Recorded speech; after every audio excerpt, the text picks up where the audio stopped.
آگے اور پیچھے دونوں سے جمع کر سکتا ہے۔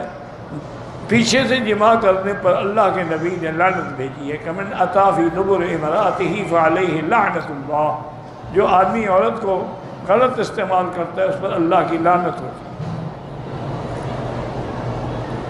اب تمہاری مرضی ہے کہ اپنی بیوی کے باوجود لعنتی بنتے رہو، تو اس کا ہم کیا کر سکتے ہیں؟ کہتے ہیں جی کہ عورت سے جماع کے وقت لائٹ بند کرنا ضروری ہے۔ کوئی ضروری نہیں ہے، آپ کی بیوی آپ دیکھ سکتے ہیں، اس میں کیا ہے، اندھیرے کر دیں۔ یعنی اس کا معنی یہ ہوا کہ دن میں کبھی میاں بیوی نہ ملیں، پہلے اندھیرے کا انتظام کریں۔ پتہ نہیں کہاں سے لوگوں نے مسئلے گھڑے ہوئے ہیں۔ کہتے ہیں جی کہ عورت کو تیار کرنے کے لیے پہلے اس سے طلاق یا کوئی جنسی باتیں بالکل کرنی جائز ہیں، کیونکہ قرآن بھی یہی کہتا ہے۔ اللہ نے قرآن میں فرمایا ہے کہ یسألونک عن المحیض قل هو اذى فاعتزلوا النساء في المحیض ولا تقربوهن حتى يطهرن فاذا جب وہ پاک ہوئے فَأْتُوهُنَّ مِنْ حَيْثُ أَمَرَكُمُ اللَّهُ إِنَّ اللَّهَ يُحِبُّ التَّوَّابِينَ وَيُحِبُّ الْمُتَّطَهِّرِينَ فَأْتُوا حَرْثَكُمْ۔ قرآن کہتے ہیں حرث، اپنی کھیتی کی جگہ۔ تو کھیتی میں تو ہل بھی چلانا پڑتا ہے، پانی بھی لگانا پڑتا ہے، اس کی چھانٹ چھڑکاو بھی کرنی پڑتی ہے، بوٹیاں بھی مارنی پڑتی ہیں، تب ہی کھیتی ہوگی نا۔ تو اس لیے یہ سب جائز ہے۔ بلکہ علماء نے یہ بھی لکھا ہے کہ اگر میاں بیوی آپس میں پیار کر رہے ہیں، طلاق کر رہے ہیں، بوس و کنار، تو یہ نفل پڑھنے سے بھی زیادہ ثواب، کیونکہ اس سے وہ زنا سے بچے گا نا۔ اور اگر محبت نہیں ہوگی تو وہ منہ کالا کرے گا، جہنم میں جائے گا۔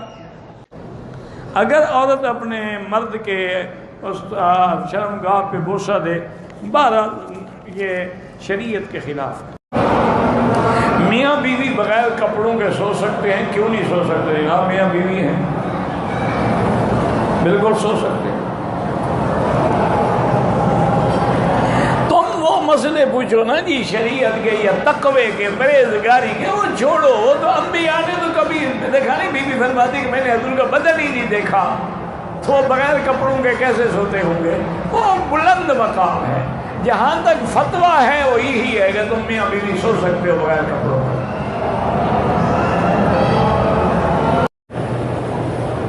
میاں بیوی کو ایک دوسرے کے جسم کے ساتھ تک دیکھنا جائز ہے، سب کچھ دیکھنا جائز ہے، دیکھنا تو منع نہیں ہے۔ ہن لباس لکم وانتم لباس لہن۔ کہتے ہیں کہ اگر میاں بیوی ملیں اور نطفہ جو ہے وہ باہر ضائع کر دیں تاکہ حمل نہ ٹھہرے، اگر اس پہ عورت بھی راضی ہو اور کوئی مجبوری بھی ہو تو جائز ہے، ورنہ جائز نہیں ہے۔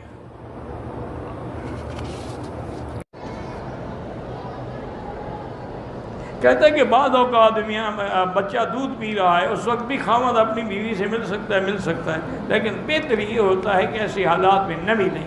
چاہے بچہ دودھ پینے والا ہو، اس کے دماغ میں ہر چیز آتی ہے جو کچھ تم کر رہے ہو۔ وہ ایک کمپیوٹر ہے، اس میں فیڈ ہو رہی ہے ہر چیز۔ وہ بول نہیں سکتا، لیکن بڑا ہوگا اور پتہ لگے گا میرے باپ کا یہ حال ہے۔ اگر دو بیویاں ہیں میری، ایک ہی کمرے میں، ایک دوسرے کے سامنے میاں بیوی ہم مشترکت نہیں کر سکتے ہیں، دوسرے کو ایذا پہنچانے کی اللہ نے اجازت نہیں دی۔ ایک ہی وقت میں 2 یا 3 بیویوں سے جماع کر سکتے ہیں؟ نہیں کر سکتے۔ کیوں نہیں کر سکتے؟ اگر اللہ نے تمہیں طاقت دی ہے کر سکتے ہو۔ اور یہ تو حدیث میں بھی ہے، میرے آقا جب حج پہ تشریف لا رہے تھے تو ساری بیویاں ساتھ تھیں، اور آخر میں آپ کی 9 بیویاں تھیں۔ 11 سے نکاح ہوا لیکن آخر میں 9 تھیں۔ وہ 9 کی 9 بیویاں ساتھ تھیں۔ حضور مدینے سے ذی الحلیفہ آ گئے، وہاں قیام فرمایا، رات گزاری، تو اسی رات میں حضور نے اپنی ہر بیوی کے ساتھ جا کے مجامعت کی تاکہ سنت بھی پوری ہو جائے اور احرام سے پہلے سب کے خواہشات نفسانی بھی مٹ جائیں۔ تو اگر یہ ناجائز ہوتا تو حضور سب سے کیوں ایسی بات کرتے؟ جائز ہے۔ کوئی آدمی عورت کے ماہواری کے ایام میں ہم بستری کرے، وہ گناہ گار ہے، توبہ بھی کرے، صدقہ و خیرات بھی کرے۔ قرآن کے خلاف ہے کہ یسألونک عن المحیض قل هو اذى، حیض کی کی حالت میں عورت سے ملنا، فرمایا اللہ نے پلیتی ہے، تکلیف ہے، فاعتزلوا النساء فی المحیض، بالکل دور ہو جاؤ، حیض کی حالت میں ان کے قریب نہ آؤ۔ اچھا یہودی تو یہ کرتے تھے کہ اگر عورت حیض میں ہو ان کے گھر بھی نہیں آ سکتی تھی، دوسرے کمرے میں رہتی تھی، برتن بھی دوسرے، کپڑے بھی دوسرے، کھانا بھی الگ، ہر چیز الگ۔ لیکن اسلام نے کہا کہ نہیں، یہ سزا تو نہیں، اکٹھے رہ سکتے ہو، بیوی کھانا بھی پکا سکتی ہے، میاں بیوی کھانا اکٹھے کھا سکتے ہیں، بلکہ ایک بستر پہ لیٹ بھی سکتے ہیں، لیکن جماع کرنا جو ہے وہ حرام ہے۔ اور یاد رکھیں کہ حیض کی حالت میں جماع کرنے سے دونوں کو ایسی ایسی بیماریاں لگتی ہیں پر جن کا دنیا میں کوئی علاج ہی نہیں۔ یہ ایڈز کہاں سے آیا ہے؟ اسی سے تو آیا ہے نا، کیونکہ ان کے نزدیک ہے شاید کچھ ہے، کنڈم چڑھا لیا اور وہ ٹھیک ہے، کام کر لیا۔ انا للہ و انا الیہ راجعون۔ نتیجہ یہ نکلا ہے کہ آج کتے کی موت مر رہے ہیں، دوائی کوئی نہیں دنیا میں۔ قرآن کی مخالفت کرو گے تو مر جاؤ، اگر غلطی ہو گئی کہ توبہ کرو، اور بلکہ 1 دینار کے قریب صدقہ بھی کرو۔ صحیح حدیث میں ہے، ایک آدمی نے، مکے کا آدمی تھا، اس نے انصاری لڑکی سے شادی کی، یعنی لڑکی مدینہ منورہ کے انصار کی تھی، شادی کرنے والا مکے کا مہاجر تھا۔ میاں بیوی جب رات کو اکٹھے ہوئے تو اب وہ بیوی کو کہا ایسے لیٹ جاؤ، کھڑی ہو جاؤ، ایسے بیٹھ جاؤ، ایسا۔ اس نے کہا کیا کہتے ہو تم؟ ہم تو صرف سیدھا سو کے جماع کراتی ہیں۔ انہوں نے کہا یہ کیا مطلب ہے جب شریعت میں؟ انہوں نے کہا نہیں، بالکل حضور سے پوچھیں گے، پھر اس کے بعد جیسے تمہاری مرضی آئے کرنا۔ انہوں نے کہا ٹھیک ہے۔